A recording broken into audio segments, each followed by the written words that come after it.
Welcome to PolyCast, a Civilization podcast focused on game strategy.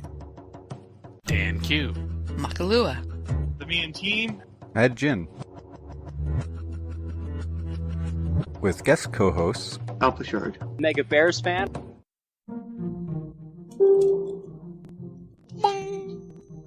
You heard that? Oh, crap, that's why. What? I don't know if I would. It's like the no crap moment, but unless I had my speakers on, I'm sorry. Oh, Like someone okay. just summoned a flight attendant. Would you like an in-flight drink, sir? That'll be $50. Welcome to episode 269, Cue a Giggle from Dan. And with me today is Daniel Quick, Mad Jin, Makalua, Phil, Me and Team, Mega Bears fan, and myself, Alpashard. You know, seeing as how this is Scott's 14th guest appearance on the show, I guess he feels he can just rewrite how we do the introduction. It's a level of familiarity I'm not sure I'm I comfortable can't with. remember. I need a script. You don't give me a script, I just go. This is like 14th time. Now bend over.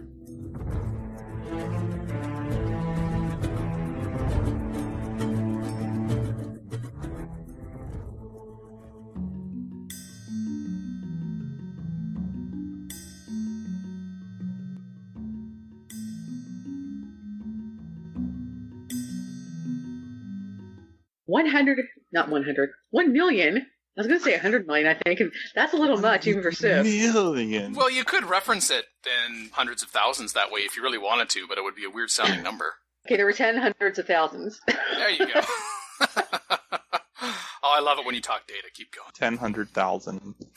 Anyway, on Steam stats, Civ 6 is now, in just 2 weeks, has bumped its way all the way up to third in the current player. Like, there's a screenshot in the article that showed somebody took a snapshot that was the current players was only 53,000 at the time, but the peak had been 83,000 that day, which puts it in third on Steam's list, and that's even like above Team Fortress 2, which still has a lot of players. Early in our recording day here, Civ 6 was at 6th with about 58,000, and it was at its peak. And Civilization 5 was in 12th at 38,000. Yeah, on the screenshot in the article, Civ 5 was still doing pretty good. One point where it was Civ 6 was third and Civ 5 was fourth. Wow. No, well, there's still a lot of people who are probably going to wait for Christmas and everything. So you might see bigger numbers after that. And I like how it's expressed as tops 1 million players. Didn't say 1 million sales, 1 million units sold or anything like that. Just 1 million players. Which is, I mean, it's fine. It's still impressive. Don't get me wrong. But I noticed the nuance. Well, how would they not have purchased... I mean, 1 million players would have to have bought the game to be playing it. Well, birthdays and Christmas must be really boring for you, Scott, because, no gifts. This list also has the Troll. family. Somebody still bought it. So Yeah, thank you. hypothetically, you could share the game with someone else's account and they can play it. I don't know if that gets counted into these sorts of metrics, but you can do that. It could, and I mean, it doesn't even also break down the fact that Civilization 6 is out for the Macintosh, which we'll be talking about shortly, but that just seems, since it's on Steam, that's just PC and Mac players, although I'm sure PC dominates that number considerably, just anecdotally. So this will help ensure that we have more Civ to come. Then, that's really good numbers. Yeah, well, I mean, at the very least, we know, or ought to know, that we're going to have at least 4 pieces of downloadable content, seeing as how that was tied to one of the pre-order options that, hey, you're just going to get this when the And there'll probably be expansions, too. Well, yeah, there has to be a first expansion to put in all the stuff they took out of the game, right? Yeah, man. Well, that's probably not going to be a very big expansion then, because there's actually quite a lot in this one. Mm-hmm. I don't know, I'm kind of missing the kitchen sink, to be honest. Well, the only thing that was removed was like the UN and diplomatic victory, and Throw it at Hattie. they'll probably retool it and put it in an expansion. And Because Hattie's not. It'll give them a chance to retool diplomacy or something, which it's not bad, but, it would be better. Yeah. Before Civilization 6 was released, the series was at reportedly 35 million units. And Civilization 5 representing 23% of that total units, say 6 years after the release. And if you assume, and this is a very conservative, unrealistic assumption, but it just makes an interesting baseline. If you assume the last million, so 36 million, was only Civilization 6, then that's at least 2.7% of overall units in use acquired 2 weeks after release. So if that pace continues, it will be on track to surpass Civilization 5. First impressions are important, and this is a very good start. This is a very good running start. Also keep in mind that Steam Spy thing just scrapes public profiles, so it doesn't actually show private profiles. And then they make an estimate. So There is that as well, yes. numbers I are have not to imagine exactly that- exact. I would have to imagine that somewhere on Steam or Firaxis or whoever has actual numbers. I would hope 2K and Firaxis have actual numbers. We would they hope just haven't so. released it. Someone just walks up to the whiteboard and writes down a number. That's our numbers, guy. Yeah. It's the You would largest do number that, I can Phil. articulate today, so... Well, no, we're just talking about quote-unquote actual numbers and okay. It's like, excuse me, is that the number of units that have been acquired, or is that how many hours of productivity have been lost this week? Well, Yeah. Probably both. probably both. Brenna Hillier on VG247 says, quote, "It's a tremendous achievement and a significant milestone for any game, let alone one restricted to PC and Mac with no, exploding heads," unquote. No exploding heads. Well, it's abstracted. I'm sure there are exploding heads in Civilization 6. We just don't see it in any particular detail. Yeah, you don't see the camera view when Sean Bean gets a bullet in his head in that plane. No exploding head, but you just assume that he got hit in the head when the bullets went through the canopy of his plane. Yes, we apologize for the spoiler. Everybody should have seen that by now. Headshot. Everyone should have seen that coming except for Sean Bean, apparently. Brenna Hillier also describes Civilization 5 as the perennial favorite. Oh man, imagine saying that 6 years ago. So, yay sales. 2K and Firaxis took to Facebook to tweet a photo of them acknowledging this. Congratulations, 2K and Firaxis. They sold So- games? What? Yeah. So Congrats. I expect a thank you card in the mail.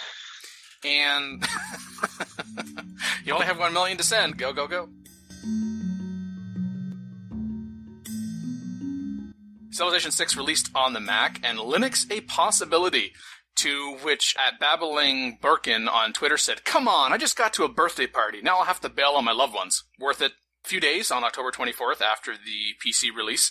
And it should be noted that in terms of cross-platform multiplayer, that is not available yet. Aspire says it won't be available until after the 60-day patch. So, 60-day patch confirmed, apparently. Yeah. And, Is a 30-day patch confirmed? let's not extrapolate here. Maybe, but we definitely have a 60-day patch, apparently, according to Aspire. Although that could just be for the Mac version and the PC version, so sad, too bad. Who knows? And then as far as the Linux part goes, that was actually more interesting, the chain of events. On the FAQ page for Civilization 6 on Aspire's website, wanted to address a section of our fans that may have felt left out recently. Dear Linux users, we haven't forgotten about you. This was also tweeted as well in part. Linux is still being investigated as a project. We hope to have clarity in coming months on if a viable version of Civ 6 can make it to Linux, and we will let you know as soon as possible as we have more information. The Mac port uses Metal, and the Windows version DirectX 12, so there's some technical reasons there and behind there, questioning in terms of the viability of that. It's probably not so much a question of if, although there is that, as opposed to how long is it going to take, how much is it going to cost, how many people, what are sales projections, other things we could do being with resource, blah, blah, blah, blah, blah. However, in the Linux community, congregated on Reddit, folks got together to create a delivery of cookies. Yes, I said cookies, to motivate Aspire to support Linux's Civ 6 port. They came from Tiff's Treats in Austin, Texas, USA. And Aspire actually tweeted, "We've received this." And the message that they received said, "For all the great ports Linux users have already loved and some inspiration to see if you can get it going in Civ 6 too. Keep up all the great work. We really appreciate it," unquote. To which Aspire responded, "Thank you, you lovely Linux people. The guilt trip has been accepted. Hashtag nom nom nom." Based on the photo, chocolate chip was one of the least the two cookies that were included. No word on the number of cookies provided. I don't have any idea how big Aspire is. Aspire is also located in Austin. According to the FAQ section on Tiff Treat's website, by the way, all of the cookies were infused with gluten, so Mackie can sigh some relief. Whew. And we previously reported on Aspire porting Civilization 5, its 2 expansions, and Civilization Beyond Earth, but not the Rising Tide expansion to Linux. The Aspire goes back even farther in the Civilization lineage of porting over to Macintosh, including not just Civilization 4, but also Civilization 3. And Alpha Centauri and Alien Crossfire, too, for those keeping count. So, good to know that the cross-platform multiplayer is coming soon. It's planned, it's not available in release, but that's okay. I mean, Mac players can just multiplayer with themselves, and PC players can multiplayer with themselves. And other people. That sounded awkward. It's a shame you can't whine for that either. The ability to play Windows games on Linux is what that is. It does not work because of the DirectX thing. As we know on the panel who uses Linux, Phil, if port for Civilization 6 came out for Linux, would you play that instead of, or perhaps just in addition to, the Windows version? If you knew that there was also the cross-platform multiplayer component. Whichever OS I happen to have up at the time, I'd probably just use that. They're pretty similar once you get them going, honestly. It doesn't really matter. Compatibility stuff with the newer versions of DirectX is behind in both Mac and Linux, as far as I'm aware. So it's not as easy as you would like it to be. Like, for example, I can play something like Worms Armageddon, which is really old, or even something as new as Europa Universalis 4 in Windows version on Linux using Wine. But if you have to run DirectX 11 or 12, then it doesn't. There's no working version of that. So you can't do it with something like Overwatch, for example. There's just no way right now. And then, of course, there's always the questions of once it's available for Linux, will it be kept up to date in pace with the PC and or Mac versions? Not that we know anything about that in Skype, for example. No, we wouldn't know anything about that. Yeah.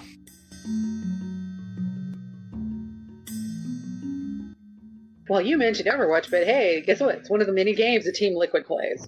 So we've had esports for a long time, and now Civilization is apparently going to start being part of it, which is kind of I'm trying to think about it, because most of the other things that are played have short matches and things like that. I'm thinking of a really long deity level game, and I'm going, how is that going to entertain people? I mean, the first tournaments and things haven't been held, but Well, esports aren't usually against the AI, right? So we're talking, This would be two human players, but we're talking competitive. But even then, you have a lot of hurdles to making a Civ game viable in any competitive setting. It isn't just the length, although it matters too. You will need pre-doctored maps in relatively even Civ picks, or else you wind up with spawn wins or losses, which, I mean, if you have a competitive game, you really don't want to have somebody win or lose on spawn. Yeah. It's going to end up like within the StarCraft tournaments where there's going to be a rotation set of tournament maps. Yeah, they'll have to. They'll have to find some seeds that work and say, okay, these are the ones we'll use. Or Firaxis has to create some maps specifically to allow for that. But there's other problems, like other mechanics in the game that aren't necessarily competitive friendly. Like how much of the map defines your early Eurekas? Oh, yeah. That's true. And how much of the map defines your production capabilities? One person gets a bunch of hills. There's also barbs, but multiplayer people can just turn those off if they really need to. Although that will start causing problems. Yeah, they've really kind of been ironed into the Eureka system and early progression, more so than even Civ 5. Yep. There's a fair amount that would need to be done before it would be esport ready. So this esports, this is the same one that has StarCraft 2 competitions in there? Yeah, yeah. Well, esports is just a label for any game that's played competitively online now. Yeah, pretty much. Or at least competitively online and has a big enough base to be considered worth throwing advertising money at for tournaments. Yes, well, there you go. Yeah, there's that small detail of making money off of it. Team Liquid, based in the Netherlands, it was founded in 2001. We mentioned StarCraft, Overwatch was mentioned, and also its other titles including Halo and Super Smash Brothers. So with Civilization 6, it's going to become only the second strategy title after StarCraft 2 to join the lineup, and the first turn-based one. So, as was already mentioned, StarCraft the first thing 2 was the one that started the lineup, so... Yeah. Well, StarCraft, more generally, I guess. The esports been around with StarCraft for many years now. Yep. According to the announcement, Civilization provides the perfect platform for players to showcase their gaming intellect, and we feel that Firaxis is on the cusp of bringing the franchise to a competitive esports level, unquote. And I'm thinking... Turn time? Well, I'm also thinking, what specifically does Firaxis have to do with this? There's been no indications. I mean, there's certainly no barriers that Firaxis has put up, but there's been nothing from Firaxis or publisher 2K about we're thinking about this in terms of esports, and given the issues that have already been identified, you might say, in practice, there seems to be a lot of obstacles to this to quote-unquote elevate it to what we consider in terms of esports. I would really hope 2K would not look at Civ and go, let's make that an esport, because...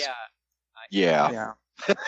As someone who was a very avid Madden player back in the days when Madden was actually trying to emulate football and not try to just be the Madden game, I would be very concerned about 2K and Firaxis looking at Civ as being an online esports game, because that could lead to severe compromises in the single-player experience and AI development and all kinds of other stuff.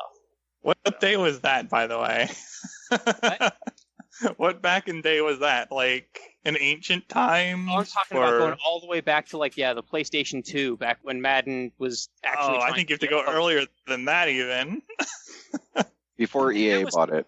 That was where Yeah, there you go. well, it was always an EA game, but that was where it jumped the ship. But back when you still had the competition in the marketplace and the NFL didn't have its hands so thoroughly in the game. But now it's so much of the focus is just on the online multiplayer that the single player experience sometimes really suffers. And I really do not want to see the same thing happen to Civ. As someone who's actually played this sport, and I've been ranked for a number of years. Now I don't play it as frequently, so I'm not ranked presently. But man, for over a decade now, high-level play has been centered around your knowledge of the real game in addition to your knowledge of the things that work in Madden the way they don't in real life. It's not even close to realistic, and it never has been. The fact that the game is balanced around playing like 6-minute quarters and stuff like that, like really negates a lot of the strategy involving like running the ball and playing good defense. It just makes certain styles of play completely infeasible. Yeah, and that could easily happen in Civ as well if you try to go esports scene and try to always have perfectly balanced maps all the time. And 30-minute play times. You can lose something there, and you almost certainly would.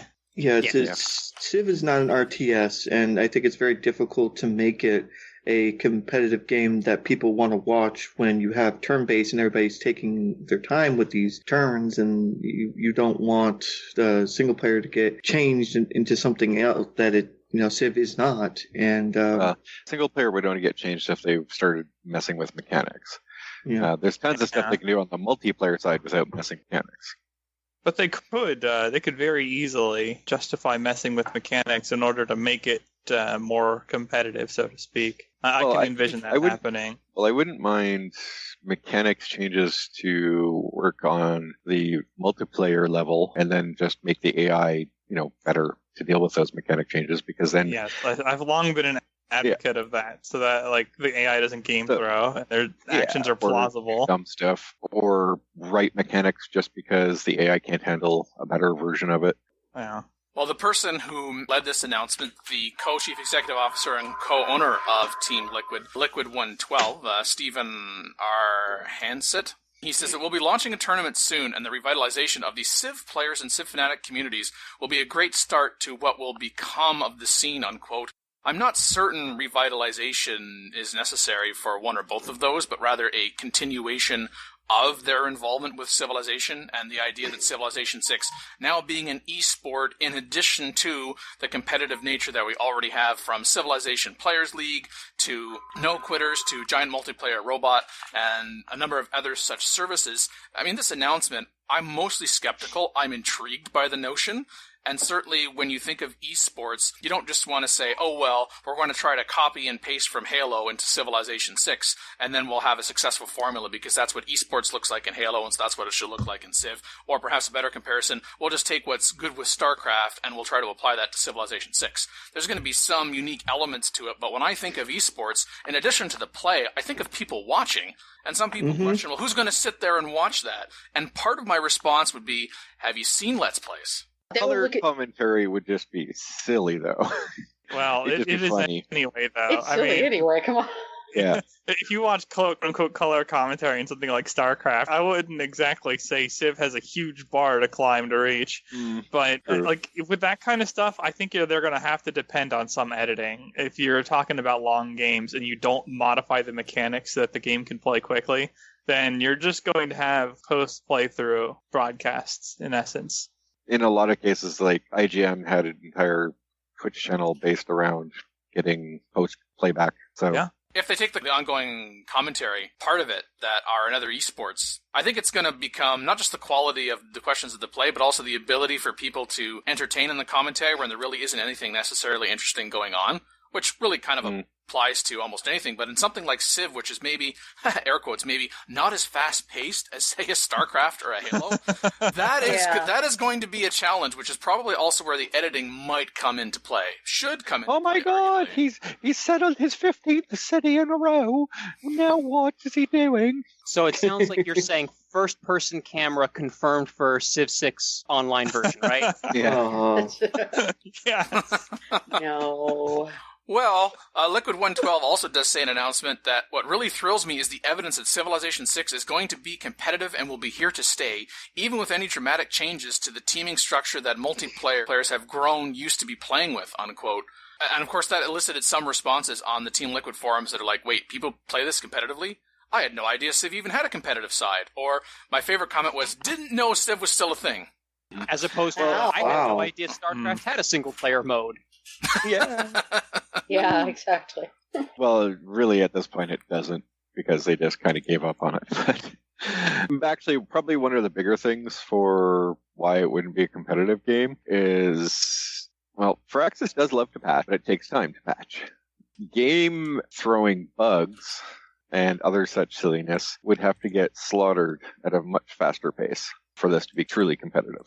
Now, granted, modding works on that front because whatever quote-unquote esports league could just keep a mod rolling and make changes. But stuff like, delete units, get money, or chop forests and stuff outside of your territory, being like, these are the things you should do always. Yeah, stuff like that. Right now, not very good on competition. No, I definitely see a modding element to this, because the Civilization players, the Fruity mod or something like that, where that's what you have to run in order to participate with Civilization 6 in Civ players. So we're assuming, maybe we're just assuming, and that's a problem, I don't know, that Team Liquid is going to do something comparable to that in the context of esports. Yeah, well, they'd have to. If they want it to be successful, yes, otherwise, Make up for Because unless 2K goes, yeah, let's get behind this, throw tons of money at, weekly patches. Yeah, no. Oh, there's the other side. Yeah, no one kind of pays attention to this, and then this takes off and lots of money being generated, then 2K says, so, about our game license. Yeah. Well, no, they'll bring that up the moment anything happens. Financially, yes. Yep. But I guess the next date to watch for is November 19th, because according to the press release, quote, Team Liquid will begin hosting a series of grueling tournaments in an attempt to find the most exceptional players in the community. Yeah, I guess we will have to wait and see. It's like, we want to have this competitive league, but I guess we need some players. So we need find players that'll actually be competitive. That's the first step. Step 1, get players. Yeah. Step 2, make sure game's interesting enough. Step 3, who cares? Question mark, Step question 4, mark, question money. mark. Yeah, there you go. The fact that Liquid 112, again, the co-CEO and co-founder, said that I really started getting interested in competitive gameplay by playing Civilization 4, and then I was too busy making Team Liquid when Civilization 5 came out, and now here comes Civilization 6, and here's an opportunity to infuse that. I guess perhaps might leave this to John Canuck Soldier Ryder, who is the owner and operator of Civ Players, and he responded on CFC to this announcement, which it does seem to be a brave new world. Hard to say where this will go or if it will catch on, but if there is value in it, Civ Players, as it always has, promote what is good for the MP community, unquote, and I think that's right embedded in that statement. If there is value in it. It is certainly ambitious, and their confidence level is high. Some might even say some of the references are a little arrogant in there, but they're certainly going for it. Well, hey, I mean, as said on Beyond the Monument with Connect Soldier on, multiplayer works to start with. And there's some... What a pleasant surprise. And there's some online mode, and so we've got at least, 4 or 5 years worth of development? I'm sorry, I was just reading in between the lines of that. It's like, so, multiplayer works. We want to break it. Esports. Yeah. I mean, the concept of it is fine. Hey, why not? Multiplayer community kind of got owned when it came to Civ 5, so it'll be nice that there will be a multiplayer community that can do stuff in Civ 6 right from the beginning. So, hey, you never know. At the very least, it might just generate interest in multiplayer Civ 6 that, sure, it might not go full-on esport, but could have a lot more multiplayer interest.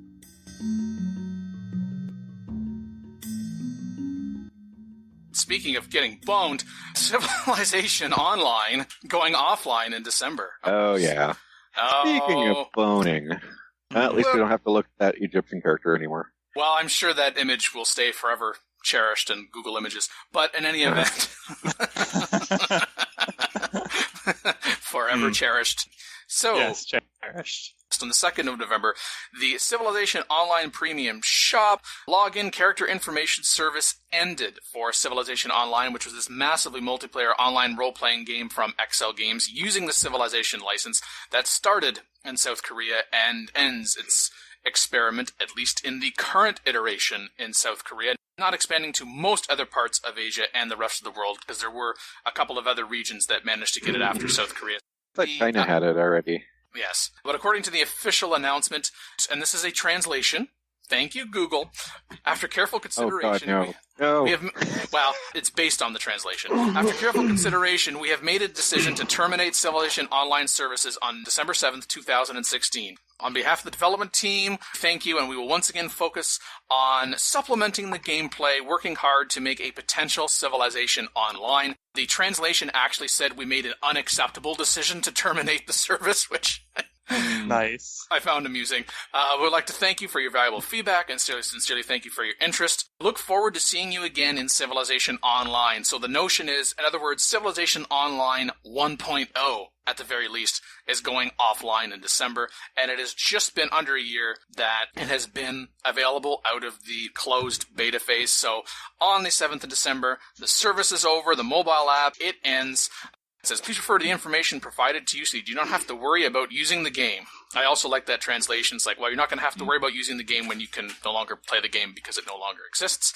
So, Civilization Online joins Civilization World, the Facebook-specific version, where this just kind of goes back to any of those games that are online only, and your data and your gameplay experience is residing on a server, not your local computer, that when it gets canceled, it gets canceled.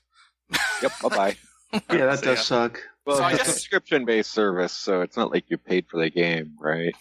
That's right. So hopefully people recognize Aside from that your when they time signed up. investment, well, Well, I mean, Well- you paid for the subscription, but that doesn't guarantee for life. Because, No, that just you know, guarantees for it's the a duration of subscription. that subscription. Yeah, it's time sensitive.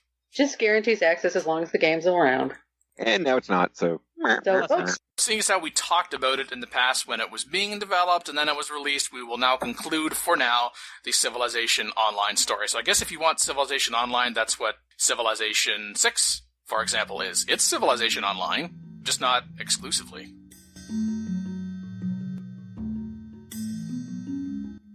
there's a Dev MP video. It's on YouTube. Oops, I pressed the wrong chat balls. That was funny. wow, that's so enthusiastic. I know, right?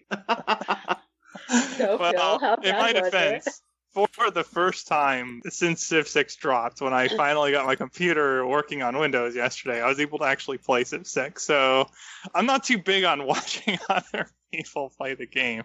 And if I am, I'm like watching to learn, which would not be this video in particular. Ouch. So I don't know. Well, I mean, come on. The devs don't try to optimize deity strats or something. They don't know how to play their own game. Well, that's not what they're off the showcase either. So Exactly, yes. It doesn't say the Civ 6 developer plays multiplayer well. I'm not trying to point my finger at the devs and be like, you don't know how to play this game, because they still know how to play better than me, at least for the moment. But at the same time, that would not be my first pick of somewhere to go to learn how to play it at a high level. It's just the history of any game ever when you're comparing like strong players versus developer showcases. Gee, I wonder which one has higher skill level based on the last 10 years of gameplay footage I've seen. Well, obviously, the players. The devs played MP and they sucked at it. Yay! And worth pointing out that the perspective that we are seeing in part is lead designer Ed Beach, alongside fellow Phyraxian Pete Murray. At one point, Ed said that... Oh, this is where they played the scenario, right? Yeah. Okay. Said, quote, that there were two main goals for multiplayer. To make it so that the sessions would be shorter and that we could get meaningful victories accomplished in those shorter session games, unquote. Well, meaningful victories... I just think about like our in-house rules and turncasts. For better or worse. What's meaningful exactly? Like, Yeah. you're not going to win a Nobel Prize even if you win like 60 of these multiplayer games in a row. So I guess it just depends on what you consider to be meaningful. Well, until it goes True. into esports and then you win $1 million. Okay. That would be meaningful. But I don't think there's any implication that you get a cash prize for victory in these MP games just yet. At least not just because the developers made it that way. My favorite part of the video was near the beginning, and there's been more than about 39,000 views of this since it was released on the 22nd of October. Of course, in multiplayer, when you're setting up a game, by default, it tells you the name of the game based on a Steam handle, and we see a Firaxis Steam handle. It's just like, they promised us multiplayer, and they did release a multiplayer video one day after the game was released. You Yep. guys wanted more details, here you go. Yep, lasts nearly 2 hours, if you watch the entire thing, if you so choose. If you feel like it. Yeah, I mean, if you enjoy it, more power to you. Watch it. Yeah, well, basically, they didn't show a normal multiplayer game. They showed one of the No. scenarios. Yeah. Which, in the context of talking about it, is a nice thing. There's 3 scenarios. They're all mods at the same time, and they are all multiplayer modded scenarios. That in and of itself says a lot, given Civ 5 mods, multiplayer, yada, yada, yada, scenarios. All these things that were not multiplayer. So yeah, let alone possible, let alone friendly, and this is intended for multiplayer. And it's like, what? But hey, if you have no friends to play with or other people to play with, you could just load it as a multiplayer game as yourself and go for it, just like as with before. You can multiplayer with yourself. Mm-hmm. That might be part of the reason why they showed this off in the video. It's just like, see, we haven't just been talking about it. We've actually been doing it, and here it is. Yeah. Most of the comments about the gameplay were not positive. In other words, they got hard trolled for not being so great at their game, Dan. Yeah, and if you're thinking, not so great at the game, speaking of not so great at the game. Information. Oh, speaking of not so great at the game, next video, or series of videos. Okay, I guess I'll say it. They let the AI play the game and it sucked. Moving on. This might have been better if the video was sped up. There's the surprise. Question mark. Yeah, no, they decided to set up an AI battle royale because, they're totally doing that now because of Reddit. Yeah, I was going to say that's where I saw it first, and the Reddit one's actually at least interesting. Yeah, so they just let it happen, and the AI did very, very little until one tripped over a culture victory. Yeah. Yep, on turn 475. Oh my gosh. After it's a 5-part series where each video is about... What game speed? It was standard speed. Wow, okay. It was also only on King, I think? Yes, it was on King as well, that's correct. And it was continents.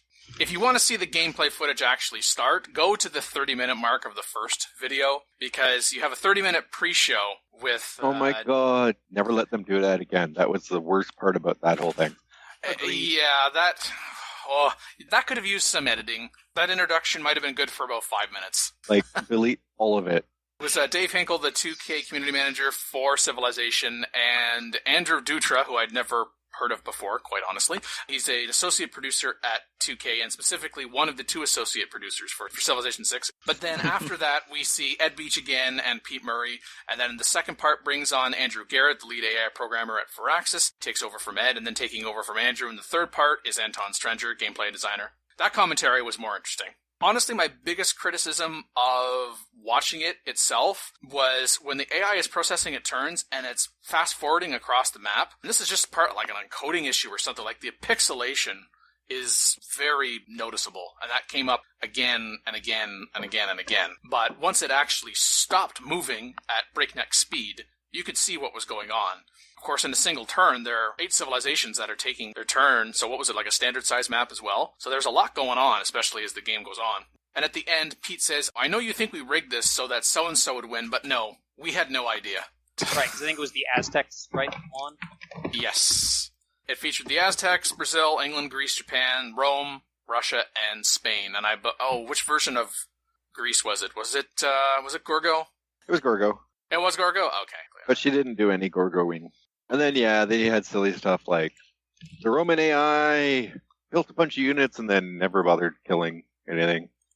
Solid. It looked like the AIs were building cities all over the place, like even more all over the place than usual.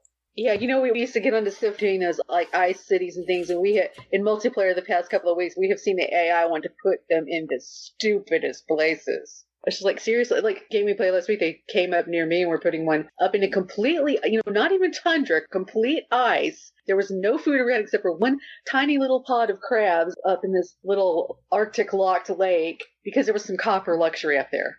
Right, it's like, there's one bonus resource. We must settle there, even though there's not enough room to build any districts, and we're not going to have any food. And, not being able to build districts is just crazy. Like, at least put a city where you can build districts.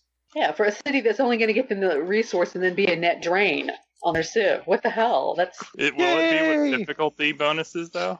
Just out of curiosity. Maybe. Because that's one of those things where on high difficulty, sometimes the AI is given enough stuff where basically any city it can possibly settle is a net positive, in theory. And as a player, you might do that too if you had such bonuses.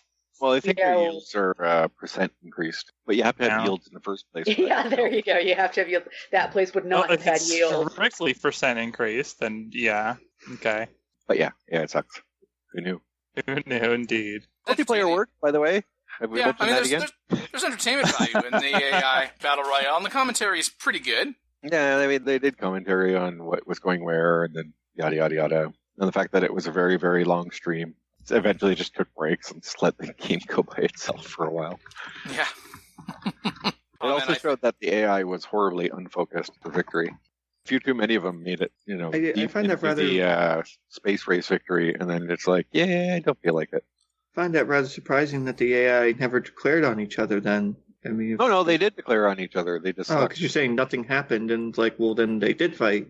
They just didn't Not do really. anything with it.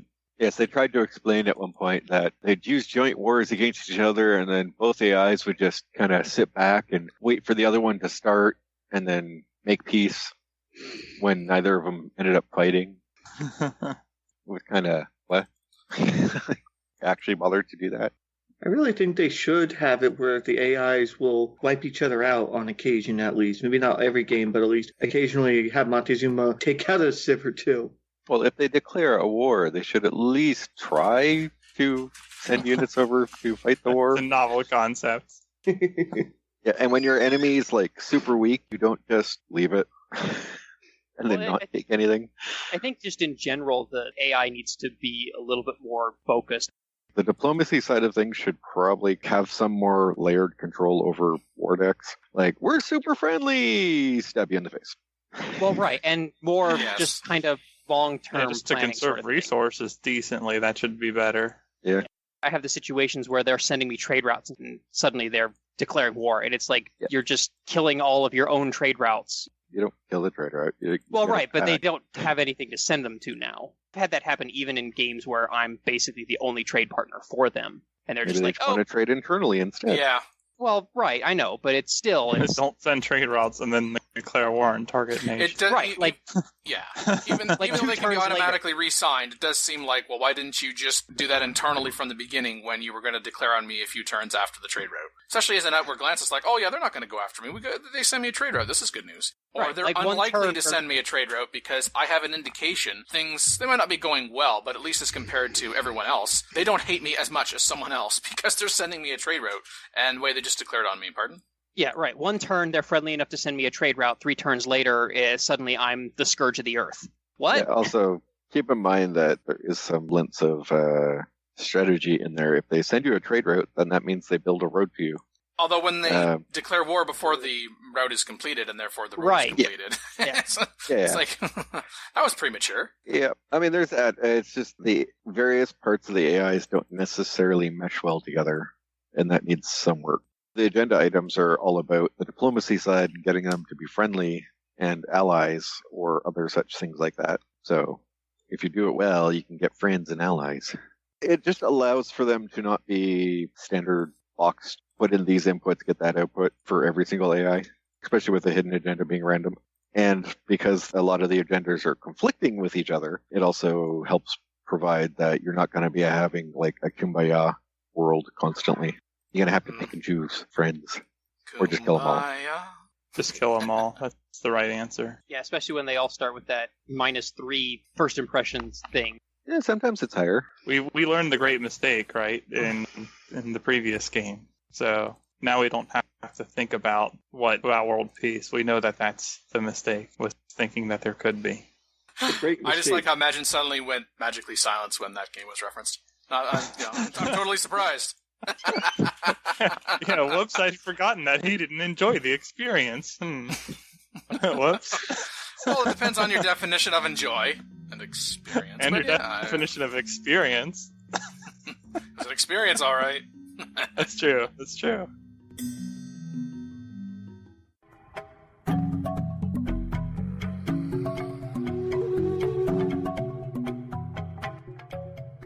Oh, speaking of experiences, Have you been experienced? 25 years of it, apparently. There's an interview with Sid Meier regarding, well, again, about Civ and how it's changed over the years. One thing has remained the same. One person has always been there, I am of course talking about the man with his name on the box, Mr. Sid Meier, the original designer of Civilization, and the one person to talk to about the history of this incredible strategy series. You know, it kind of makes me wonder, 25 years on, when of course it's identified early on, with the exception of the original Civilization, when of course it wasn't called Civilization 1, it was just Civilization, and then the Civilization Revolution offshoot, Sid wasn't leading the design. I wonder how many people who are playing Civilization right now, and they wonder who this Sid Meier guy is, and why is his name on it? They probably just assume he made the game because it's his Sid Meier's. So, or maybe they think the game is based on a book and Sid Meier wrote the book. Oh, that could be. Oh, it's based on his Civilization. Oh. Yeah. Well, have you seen that Civ 2 manual back in the day? It's kind of true. Yeah, that thing was pretty thick. I still have mine. Yeah, I really like that manual. It was nice to have those things, and we don't get those in games anymore. But I enjoyed this video because I think, at least for me, he said some things that I had always wondered about. Because he brought up, well, we even thought about what if we started in the Stone Age for Civilization, or if we moved into the future with it. And I've always wanted that kind of concept, either way, or both even. But he was very focused on not overwhelming the player with too many concepts in the game. A Civ every year would have been a little bit too much. Sure. But by pacing it out and making sure we had gotten all the feedback from the community and new ideas that we had time to test out and experiment with, also looking at the new technology, multiplayer. The original Civ was on floppy disks, and then we had CD-ROMs, and now we have digital distribution. So kind of being able to fold a lot of that new technology into Civ also, I think, kept it fresh and new each time there was a new game. It informed me more on the decision process that he went through for at least the first two games it seemed like he was involved in. We didn't know. We didn't know that we were doing the impossible, so we just went ahead and did it. So certainly looking back, things have changed a lot. I represent kind of the historical knowledge of Civ, of things we've tried and didn't work out. So I can kind of perhaps provide a little of that perspective as we look at a new game. At the very end, I think, was something I really liked, where he was talking about what the definition of civilization is to him. I'd like it to be a game where at the end of a game, you look back to your starting point and you feel that there's an incredible distance between where you started and where you ended up, that you've gone on this really interesting journey. That to me is the feel of Civilization, is that, wow, I started with that one little city and all this stuff happened and it's unique to me. This story will never be told again. And I want to go back and do another one and see what the next story is. An epic adventure is what we're trying to create with the Civ experience. And, everything else is a mechanic and a feature and an asset. We want you to kind of leave the real world and live in our world for a while. I really agreed with that. An interesting journey, and I think extending to that, you can either keep it to yourself or you can share it through written descriptions, screenshots, video, etc. But if you want, it can just be about you and your choices, good or bad. You didn't mention probably a bunch of the freaking reloading saves in single player there. Yeah.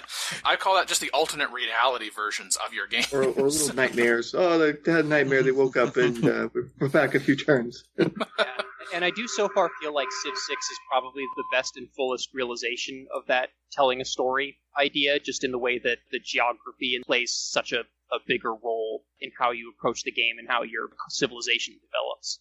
He also, in talking about the rule of thirds, which we've talked about before and identified on the show before, a third you're going to keep, a third you're going to change, and a third is going to be new when you go from one civilization iteration to another.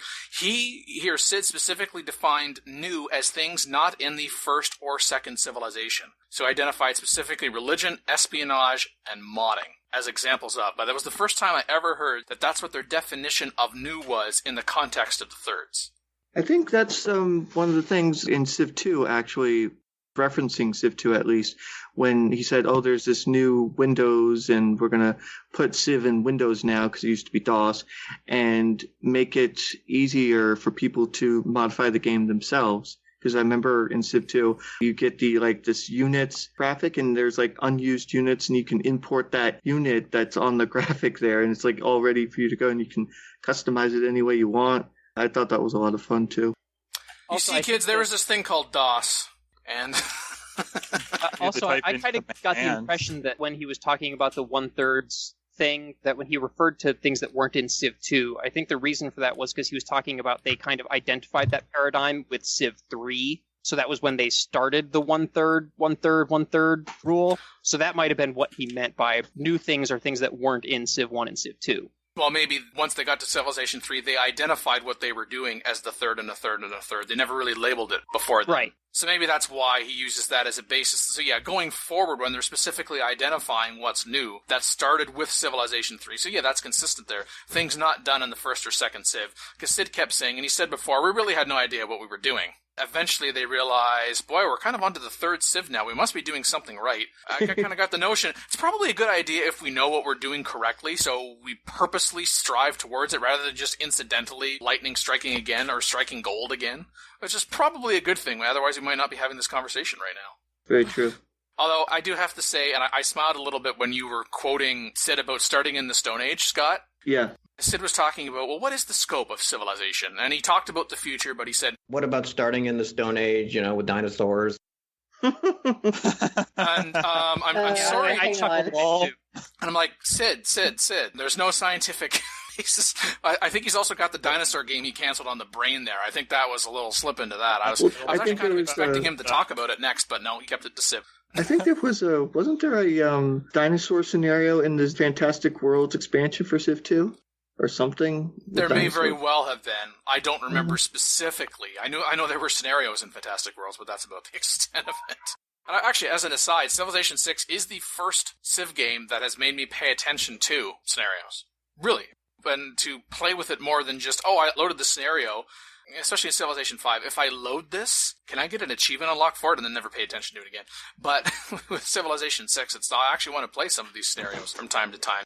Otherwise... what his role is at Firaxis today, because he is the Director of Creative Development, although that specifically isn't mentioned in the interview. And the interviewer from Eurogamer, Chris Brad, is like, so what do?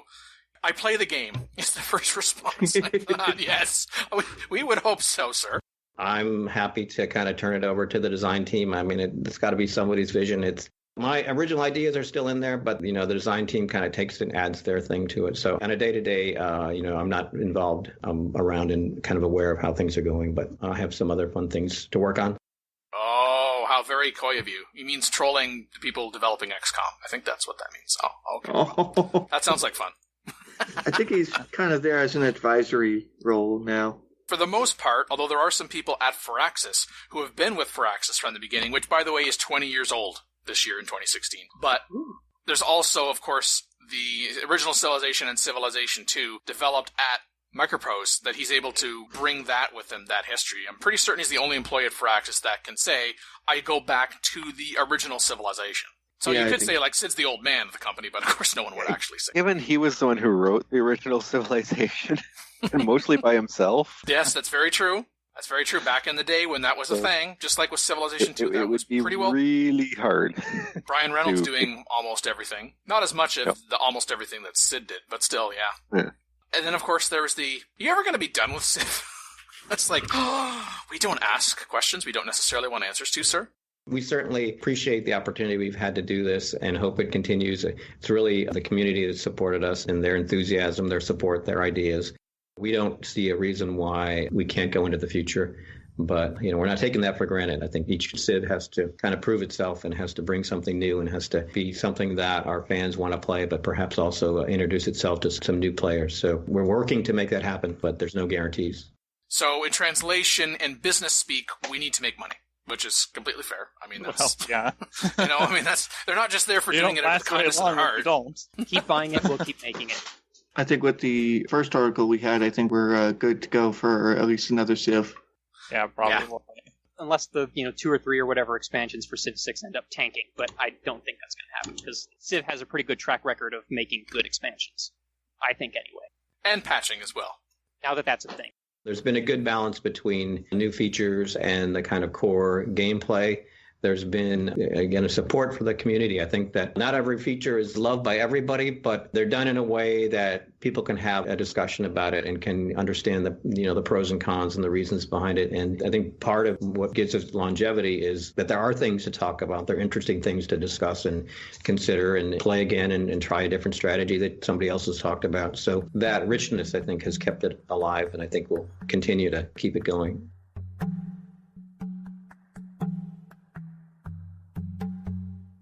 the entirety, although I'm not sure if it's really the entirety, of the Civ 6 soundtrack is online, on YouTube's even. So you can go listen to the whole thing, though it's not split up where you can jump around, so you kind of have to either listen to it all or... You also have the soundtrack. Everyone has the soundtrack in their local files. If you go to the game and say, check out your local files, you can go right to where the soundtrack is and listen to whatever song you feel like. Yep. Now, very interestingly, the theme for the main menu is not part of the... you have to go to Chris Tin's website for that. Yep. So he might have made the theme, but apparently he didn't sign over the rights to use it. I think that's the same thing with Baba Yaga. You also have to buy it from his website. Well, that one was on the Civ 4 soundtrack. Yeah. I think back in the day, Firaxis had more, hey, you're making a theme for us. We own it. And he's like, okay. Oh, wait, that one went really good. Next time, we'll change that. Well, I think some people might be like, I purchased the deluxe and/or anniversary edition, and part of what I was getting for that, as opposed to the standard edition, was the soundtrack. So how dare you release it legally on YouTube right away? Well, first off, if that's your criticism, number one, you don't own it. That's their decision. And number two, like we're saying, well, in addition to not getting the main theme, like Scott was saying, go into your files and choose which one you want specifically, rather than having to go through the whole video. There's two soundtracks. There's the OST, which everyone got, and then there's the 25th anniversary soundtrack, and that one is different. A lot smaller. Yeah, then it's also not the same stuff. Right, it's various themes from the different Civ games. So and also, I mean, it's on YouTube, but you can't take it with you, per se. So having a local copy is still better than having it on YouTube. Yes.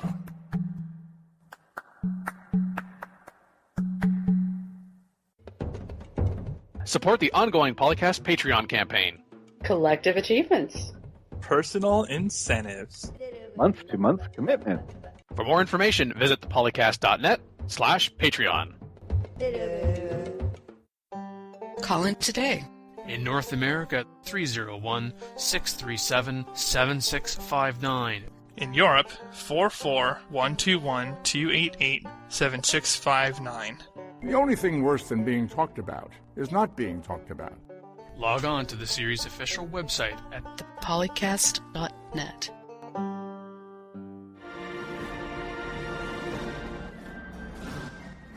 The Buzzing says in the chat, as an aside, if you want 1 gigabyte of your hard drive back, you can untick the soundtrack and the DLC for Civ 6. That's true, but what were you doing with that 1 gigabyte anyway? I mean, really. You got terabytes now, come on.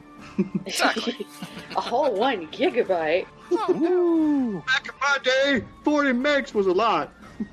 It's true. At one point, it really was. Actually, in my day, I remember looking to compress... can I compress my mailbox? And I'm going to mention a piece of software that I haven't used in years when I used Eudora for email. And it was like, oh man, this mailbox is taking up 50 megabytes. Are you kidding? I've only got a few hundred megabytes of hard drive space left. This is a problem. We just don't have those kind of conversations anymore. We're just a bunch of digital hoarders now, really. Yes. Yep. Thank you, technology, for enabling our digital hoarding. Yeah, we're not as efficient and organized as we used to be. Thanks, Internet! Back in Dan's day, there was no internet. Well, back in your day and back in my day, there wasn't either, so... Yeah. We don't need to talk about that detail. That's fine. I find it amusing that Magin says that, seeing as how he's older than me. It's pretty funny. Nope. I also stopped aging at 27. Yeah, no, my first hard drive was, I don't know how large the first hard drive I had was, actually. First one we had when I was a teenager, it was 100 megabytes, and the guy was I think the guy told me, it's all the space you'll ever need. So we're going to put that quote up there with 640K of memory? Is all we're going to need? Yeah, I Bill think Gates? so. Yeah. Okay. Pretty much. I remember way back when, blowing through that whole memory. They're like, yeah, we used to just make RAM drives. Screw the hard drive. Just make RAM drives out of memory. That's become a problem with game design as well now, isn't it? It's like, man, we used to know the game was done when the memory was full. And now... If you're filling up the memory, something's wrong. How else are we supposed to know when the game is done, man? Well, once upon a time, that was a reasonable indicator. Yep. True. Still is for consoles. Yeah, I guess. True. Kind It's of true. I remember that painful, was a but specific sure. issue after Civilization Revolution on the DS. It's like, how many save games can you have? Only 5. Why? Well, because there's no more room? Yes. Oh, well. Yeah. It's the DS. What do you expect? Although I gotta laugh because it's pretty sad. I had to actually delete stuff on my PS4 yesterday to actually put a new game on. I actually ran out of space on my PS4. Well, now the question is that stuff that you deleted, when was the last time you had accessed that? It's Oh, weird some when, stuff didn't get deleted, so that's okay. it's also weird today when you have games that come out and they limit you on how many saves you can have. That's just really weird to me. It's like, why do you do this? Especially when that number of limited saves is 1. Mm-hmm. Is that That's too? definitely not a technical decision. Well, you died.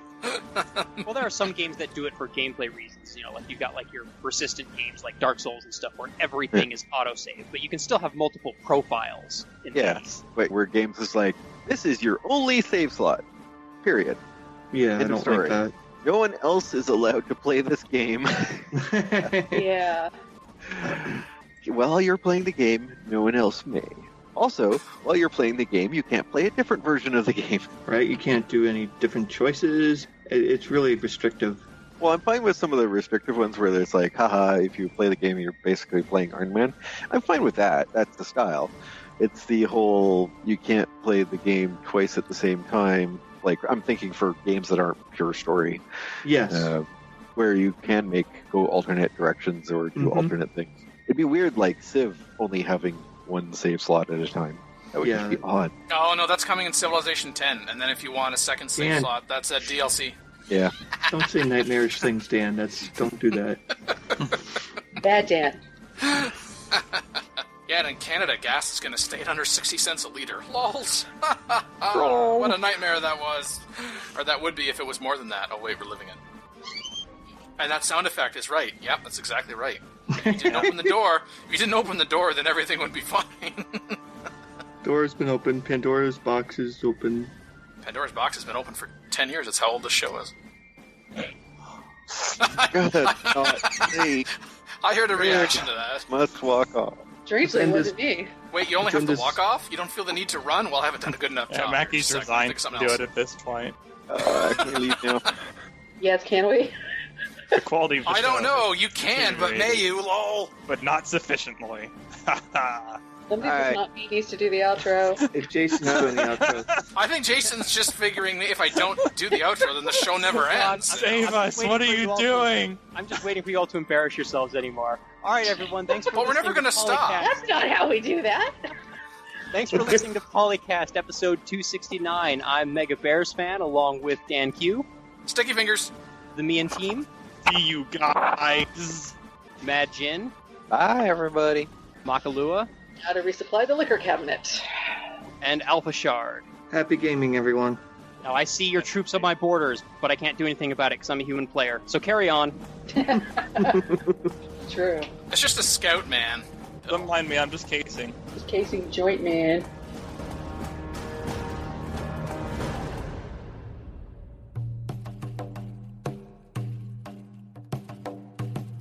All right, people Billy. hear me?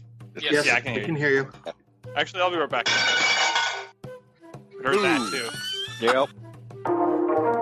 Because it rang enough, I thought it was actually part of her voicemail. And I thought, wow, it's awfully specific, Mackie, in her voicemail saying, I know I'm late, but... And then I was like, oh, wait, no, it's actually Mackie. It's not pre-recorded.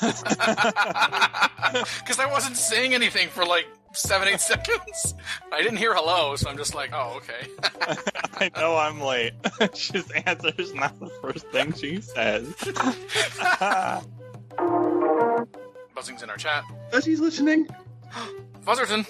How do you know Fuzzy's listening? Yay! Hi, Fuzzy. There's no answer to your question, Dan. Get right. I know. It's just, I guess Dan's on ignored now. Oh, dear. Well, surprised it took this long, really. Because I don't see anything from Fuzzy in the Skype chat, and I don't see anything in like a Polycraft or Turncast chat. So I don't know how Scott knows this. You just told me he was listening. No, buzzing. Buzzing? The Oh, I don't buzzing. hear any buzzing. No, I love this blooper material we got already. No, the username is the buzzing. Who's on first? What? Oh, I don't know who buzzing is. No, I thought you. I thought you were You talking heard about buzzing Andrew. and you heard fuzzy. Wow. I thought you meant Andrew Fuzzy. No, I mean sometimes buzzing leads to less fuzzy, but you know Okay, that's. I'm sorry then. I didn't.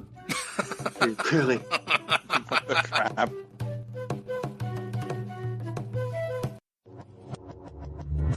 Record date November 12th, 2016. Sid Meier interview clips courtesy Eurogamer. Civilization 4, 5, 6, and Beyond Earth sound clips copyright Take-Two Interactive. Copyright Civilized Communication at civcom.net.